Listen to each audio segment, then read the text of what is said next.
Kowe batur-batur padha cerewet. Sapa den ngaku? Kowe dhisik ngaku Prajeka ngendi dedongko. Wah, masa sosor basane sing parat. Naten kebutuhan tutup tedo aku ing papan ning tengah ngalas kene aku Digya Kala salukat katut barat. Digya Kala salukat katut barat ya. Pangareping para wadyabala buta ning tengah ngalas. Aku ngirit para wadyabala kadang-kadang kabeh ngupaya panganten. Mula ora usah dadak sangga runggi sawijining ponakan kuwi menen ora aku tangone batak kula mangsa dening kanca-kancaku kabeh. Aja nganti kowe nada kula mangsa manakawanku yen kowe luwe margagi Janaka panganen. Aranmu Raden Janaka dasar para nyata. Tindak menyang titen ngetutake jumangkeng suku krentek ing ati ora pajut kudu bali. Ora ana dawuh-dawuh tondo balekake wong lumaku ndas buta kang gawanan janur kuning. Ndak sampar ndak sandung remung bejoku tak pagas turika ane rajang parisane buta apamu kang tak wedeni kacik dhuwur kurang gedhe kula mega kurang duran janjo aldoko legane atiku aji japa mantra ora ana jamak umring satur meguru bathanging buta arta walika dasar yaksa para sangka pabuh babar apa bumi gonjang kanjing langit kelap-kelap waton berkincang ing risang mawe gandrung kekejero malah bantal kepacat itu tak angin kelora candak saut tatapi kemudul gogrok wanamu den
karepe kok rembungae minggu ngisi wektu sedhela kok yo arep perang terus ora mati sampurna dening ayo tunggale ini sampurnake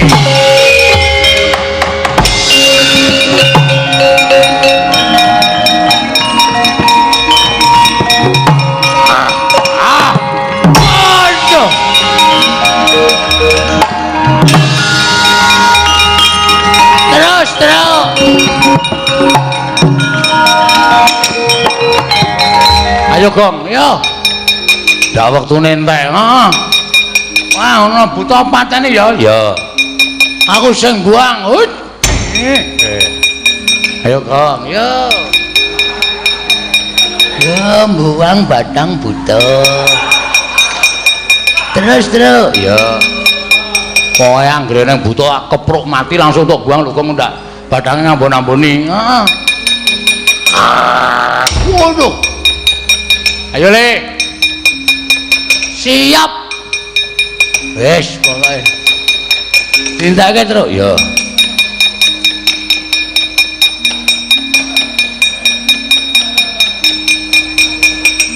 buang gong oke ora kono manane wow truk kliwatan piye iki ora entuk patene aku ora tegel iki Gong awak koting plendung kaya ngono kuwi kok penyakiten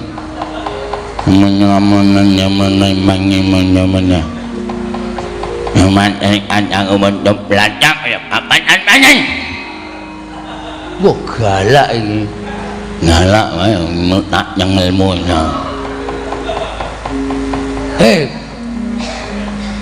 anakmu hilang ora nah ini apa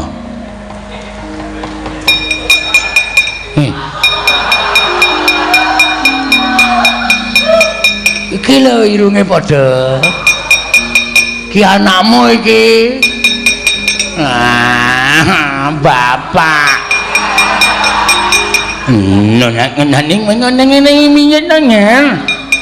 bapakmu iki lek nyandang mangan rada melu-melu nane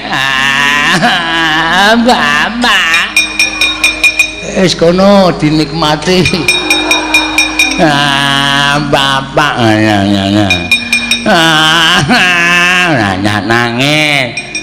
nangis lelo nak nyindong nyak bangun anake mak ilunge nyok nguak manen nulun anu bapak Inunge nyopot karo bapak nurun karo bapak ngompol bapak diganti popoke anake diganti ndak manyuk angin nenapan lho nyarine cah nyilik kok wis rungut nyilik nang golek melarat kowe terpasok kelebu kancane nak nyaro ayo ambil nakno patine kancaku tak antil dasmu Gong ora nuthuk sirahe kakane ora sorry arang peteng ujar wong buta yang ngene kok dingurip ora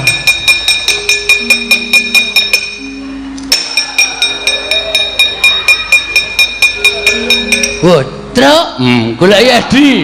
Hah? Golek sapa? Golek Yadi. Agak kapek jelek-jelek dalam mesinnya. Agak jebol tak jelek. Agak jelek. Geleng saiki wis. Mukti agak jelek. Wis maneh nganggo mobil barang wis iki iki kebel iki cuma bojone tukang paes kaya mengusung-usung ta kowe mengan gak bakal aja dhewe kene saiki kuthuk kowe bar konangan ala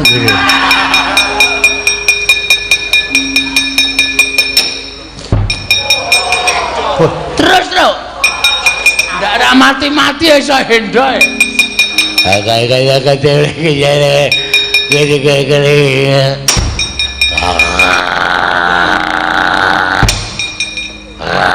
Gong, ora apa-apa Le. Goleki kelemahane. Nek sirahe ketoke atos ki wong ndase mengkilap kaya ngono.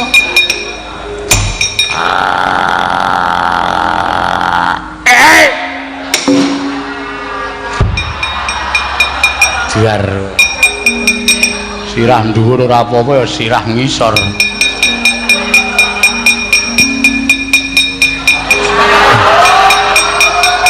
Dian Petruk iki mung dingangah ponggene.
Arjuna sumebang wangarana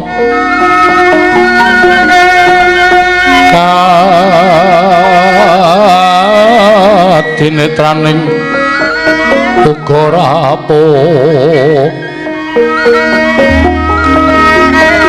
sataning kokila ring kanikara saketer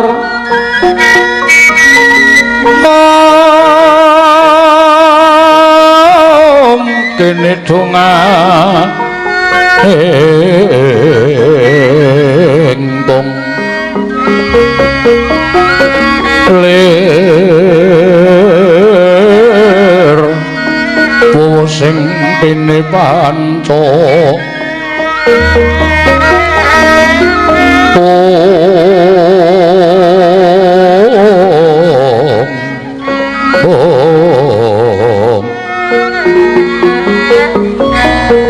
bebetoking ayam wana mrak mangwuking bagagan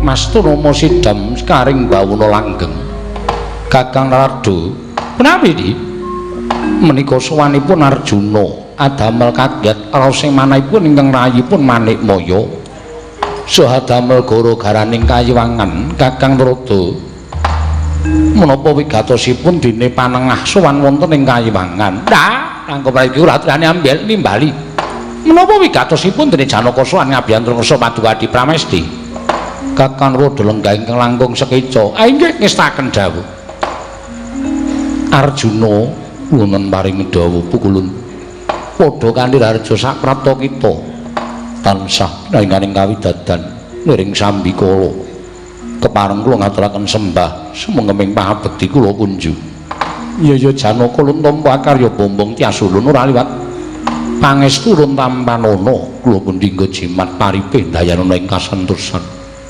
apa to kang dadi wigatine dene jeneng kita ngabiyantara ning ngarsa ulun murudyake matur ingkang tetela Arjuna pukulun kewale-wale menapa sawanipun ingkang wayahipun Arjuna dinuta dening Kanjeng Kaka Prabu Puntadewa ing rikenggan sak mangke pedhut badhe inggih menika ambangun bangsal Prabasuyasa inggih Prabayaksa tilaranipun sawarga utawi tilaranipun Alindring Ngamarta duinguni Prabu Jim Yudhistira jumbo kan ngendikanipun Sinuwun Prabu Puntadewa syarat sroning kedah linampahan mboten sanes kejawi namung kedah wontenipun gandhik malila watu cani miwah gilingan emas ingkang sak mangke mapan wonten ing kayiwangan Suralaya mugi keparenga suka lilaning penggalih paduka pukulun Sang Hyang Jagat Girinata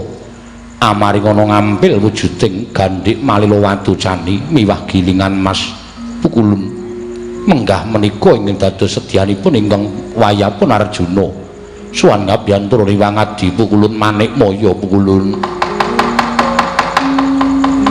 kalugan lakuning lekas lokita linuting kidung kadung kadereng ngomong memangun mana rahayu hayana tanah golong ing Arjuna teka kumawani nyuwun ngampil kagunganing kadewatan karan gandhik malila watu cani sarta gilingan emas ya bener yen to gilingan emas ingkang sekawit kagunganing Nalindra Prabu Arjuna Sastra nanging wis pinulung kundur marang kayiwangan mbuya ana jamak lumaring ngatasé titah swantah teka wani nyuwun ngampil uba rampe ning kayiwangan gandhik malila watu cani sartaning giling emas kuwi kabeh wis mapan ana ing Suralaya ora bakal ulun matedhakake wujuding gandhik malila sartaning gilingan emas marang negara Ngamarta nadyan kanthi pitukon uriping para Pandhawa sayekti ora bakal ulun parengake yen to kudu tumurun ana ing Madyapada Janaka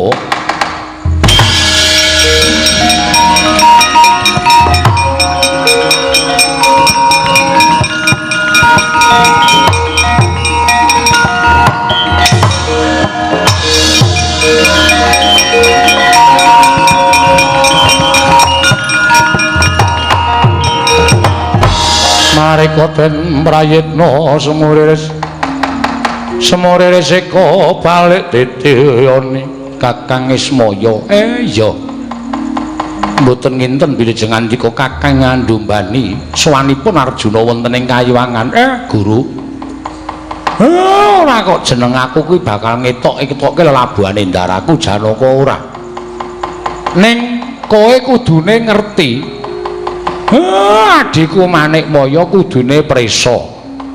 Pirang-pirang lelakon, pirang-pirang kedadian ana ing Kayuwangan ndaraku Janaka wiwit biyen isih nom kekasih Raden Permadi nganti seprene iki tansah mbantu, tansah tetulung, tansah gawe pepadang Kayuwangan. Lah kok dadi ora metung karo kabecikaning titah. Kowe ora metung sarta ora kelingan karo apa ingkang wis ditindakake dening ndaraku Janaka. Lah wong ngatasé ming nyuwun ngampil gandhik malih watu cali karo gilingan emas. Mongko tembunge wong ngampil kuwi njilih. Sing jeneng nyilih iki mesti bakal dikondurake kalawan ingkang kawogan. Mengko nek wis rampung apa yang dadi keperluaning para Pandhawa? Aku sing dadi tanggungan. Nek nganti ora bali ning Kayuwangan kowe nyucuwa karo Semar Badranaya, Guru.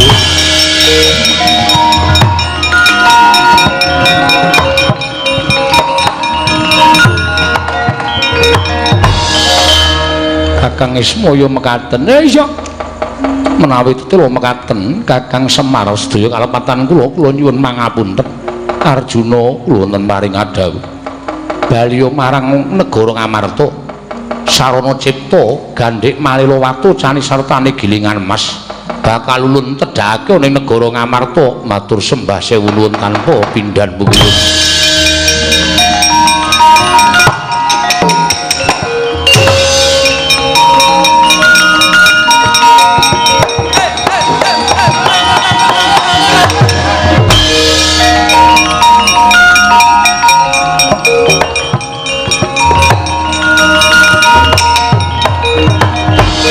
Kakang Narada, punapi mboten nginten menawi sawanipun Arjuna dipun ombyong dening Kakang Ismaya. Mula kedang atos-atos. Janaka niku mboten ate pisah kaliyan Kakang Semar. Inggih. Menawi kula mekaten leres tembungipun Kyai Semar. Tembungipun Janaka ingkang munja atur ngersanipun ingkang rayi mawi tembung ngampil. Ateges mangke badhe kakunduraken wonten ing Kayuwangan. Mestinipun mekaten. Kakang Narada kula aturi ngawat-awati lampahing gandhik malila sarta gilingan emas. Nggih, ngestaken dawuh.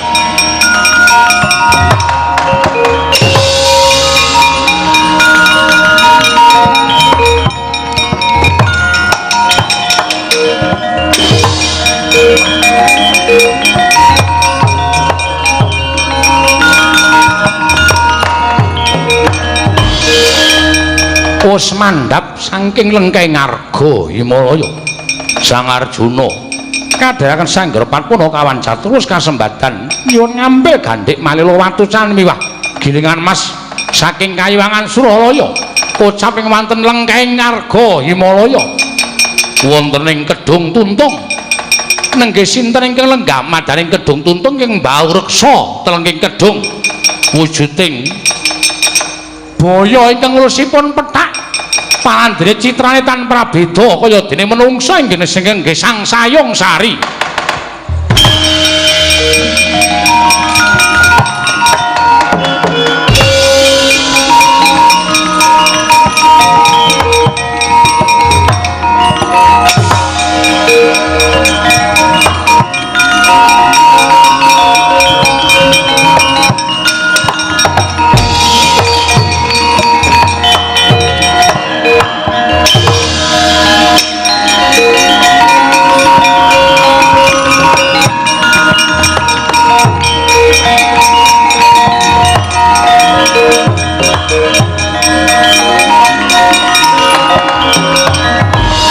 Manggahangkro sesumbar lindhu bumi gunjing gumaludhuk guntur kertup welata lha dadi lakon ingkang aneh-aneh ing atase aku kuwi ingkang Mbau Reksa Kedung Tuntung papanku ning dasaring kedung lha kok iki ana menungsa ngambah telenging banyu tan prabida ning jedaratan.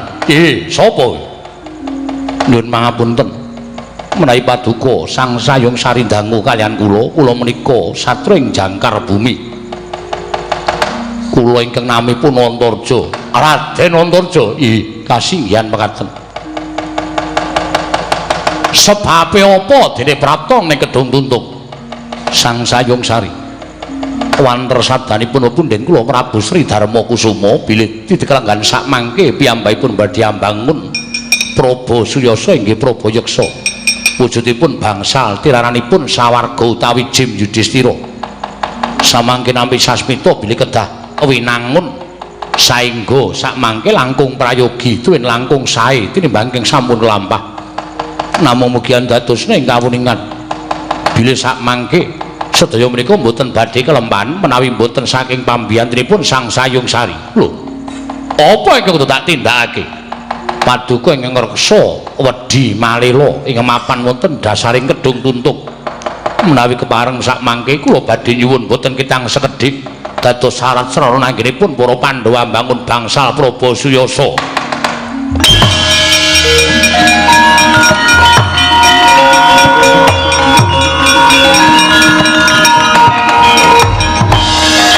Jagat Dewa Bathara ya jagat pangestu. Raden Antarja wonten timbalan ing Adau. Puluhan taun nganti mangabad-abad nggonku lengguh ana ing Kedung Tuntung. Ngreksa wedi malih ing mapan ana ing dasaring Kedung Tuntung. Ora ana menungsa siji wae ingkang wani nyuwun luwih-luwih ngampil wujuding Kedung Tuntung. Wedi malih ing mapan ana ing dasaring Kedung Tuntung kene. Lah kok dadi kowe wani bakal nyuwun wujuding wedi malih ndak paringake wedi malih boyongan marang negara Ngamarta. Tlikungen Sayung Sari kene marganing pati muparat.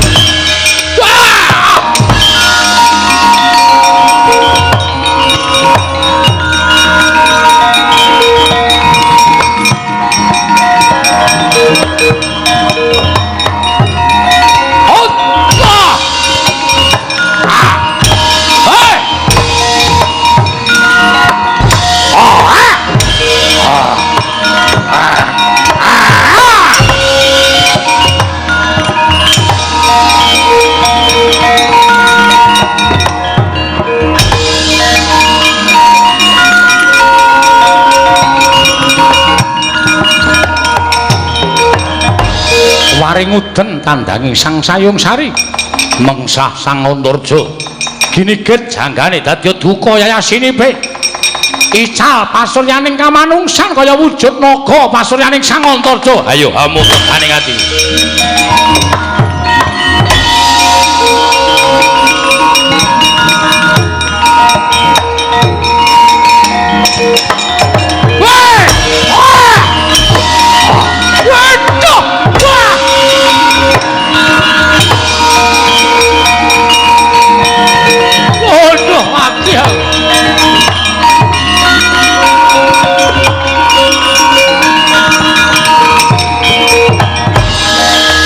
Waduh Raden. Wah, dalah kok semanten kegiatanipun Raden Antarja. Ora mbok wenehake wedi malih ing mapan Kedung Tuntung. Kok tak lebur leganing atiku wujuding Kedung Tuntung ora duwe papan kowe Sayung Sari. Waduh sampun Raden sampun. Sampun kados mangkaten monggo ora trima nedhet wedi malih kula caosaken lan Sinun Prabu Darma Kusuma Raden.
yuk gumulung mangung siring soto Kurawa. Yayi sangyaning para kadang sampun kemarang sowan Koko Prabu kula badhe andangu dhateng kadang kula Werkudara Arjuna tuwin anak kula Antarja menika langkung kasinggihan Dimas Werkudara. Piye nggone siadi ngupaya kayu jati pelet deket sembur sowan kelawan kadangira ya kuwi Kakang Gajah Setu Bondo. Hantuk pamujimu wis tak papanake ana ing alun-alun. Nadyan gedene ora umum wujuding wit utawa reksa. Nanging awit pamujimu saha pangestune marep kakangku kabeh wis tak boyong. Syukur Yayi ento kaya mengkono. Janaka piye kabari nggonmu ndak utus sowan marang Kayiwangan Gandhik Malila Watucani miwah Gilingan Emas samangke badhe dipun aturaken wonten negari Ngamarta dening Iwang Pikulun Jagat Girinata mengkono Dimas Koko Prabu kasinggihan Antarja kepiye munggo wujuding Wedi Malila ing mapan ana ing Kedung Tuntung. Nggih Wa Prabu nadyan kedah sarana kula ngawonaken kridanipun ingkang tenggo Kedung Tuntung nggih menika wujudipun perjineman Sayung Sari nanging saged kula boyong wonten negari Ngamarta. Koko Prabu ngaturaken panuwun ingkang tanpa pepindhan dene sakmangke badhe kasembadan Pandhawa mangun bangsal Praba Suyasa. Koko Prabu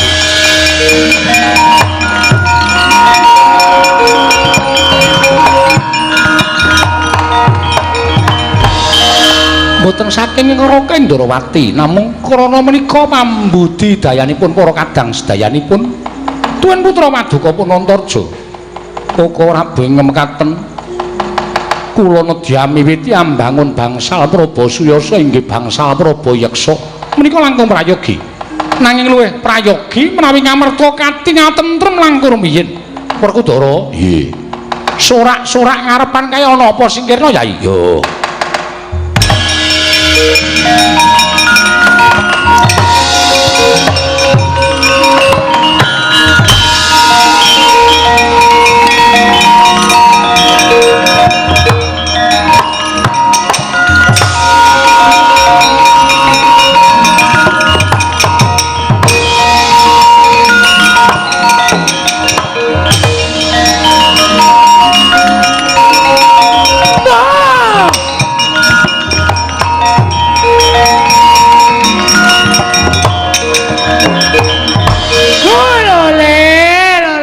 Gandil butute kisah Budhe Pate pripun menika mekaten wasul wonten negari Ngastina bakal nampa duka saka anak Prabu Duryudana. Dene kula mboten saged boyong Gandhik Malila Watucani dipun rebut sarana perang meneh wong samangsa perang tentu kalah panjenengan kedah ngetok kadidayan. Oh iya Werkudara aku sing teka Werkudara.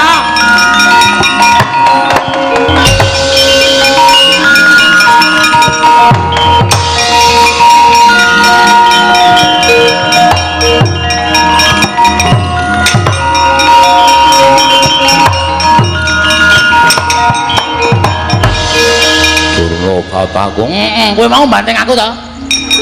Wah, mau saiki. Aja ngrembug perkara mau. Ayo, Gandhik Malila Watucani tak jaluk. Dinggo srana nyirep kebluk kene mamun ing Raja Ngastina.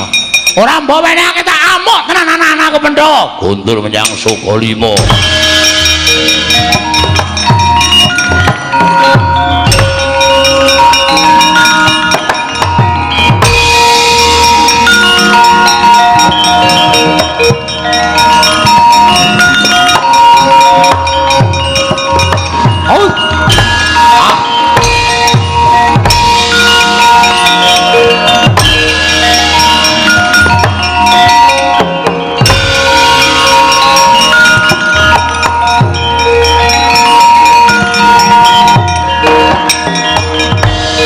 Arsa madange jagat tumungup-ungup paneng sak pucaking wukir marebak bangsa merat keneng soroting surya Mekolan gunung